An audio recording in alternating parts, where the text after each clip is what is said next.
आज हम लोग को गुरु शिव मिल गए हैं दीदी, और साहब जैसे हरिंद्रानंद और नीलम दीदी माओ। कहते हैं दीदी कि ये तपती धूप में कोई छाव देने के लिए नहीं था दीदी, कहते थे कि अपने बाल बच्चे को उस लायक बना देते हैं कि पैसा कमा सके और जीवन जी सके दीदी। हाँ, यानी लौकिक जीवन हम लोग जी सकते हैं, इतना बच्चे को काबिल बन जाते हैं दीदी। और किंतु उससे भी जो ज़्यादा जो होता है दीदी जीवन जीने के लिए, आज हम लोग साहब दीदी और भैया चर्चा में चलते हैं दीदी। कहते हैं कि ये लौकिक जीवन तो चल रहा है दीदी, किसी न किसी तरह तो चलेगा ही। अब परलौकिक जीवन को सार्थक करने के लिए ना दीदी, हम लोग को ये जो उम्र मिला है ना, अभी जो हम लोग जो धरती पे है, ये यात्रा कितना दिन का है दीदी? कम से कम 100 साल तक। 100 साल तो बहुत ज़्यादा हम बोल दिए, 70 80 90 तक ही दीदी मान लीजिए 100 साल तक की यात्रा है।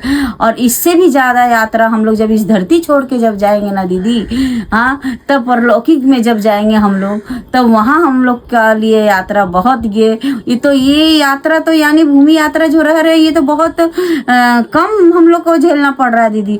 जब वो यात्रा करेंगे ना दीदी, उसमें बहुत तपती और उस टाइम कोई छाव देने के लिए नहीं रहेगा दीदी। तो इसीलिए कहते हैं कि शिव को गुरु बनाने के बाद जीवन हम लोग को सार्थक होगा दीदी, जब गुरु कार्य करेंगे।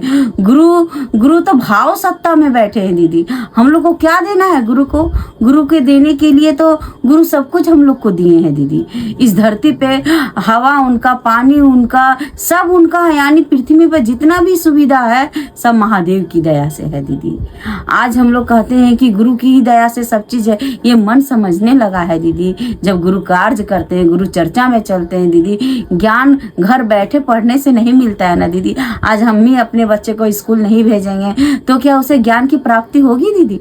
नहीं होगी। तो ठीक इसी तरह हम लोग का भी जीवन यापन करने के लिए दीदी, आज भैया हरिंद्रानंद जी ने इतना सुंदर 3 सूत्र को उतार दिए हैं दिल में दीदी, कि आज कोटि कोटि मनुष्य शिव का शिष्य बन गया है दीदी।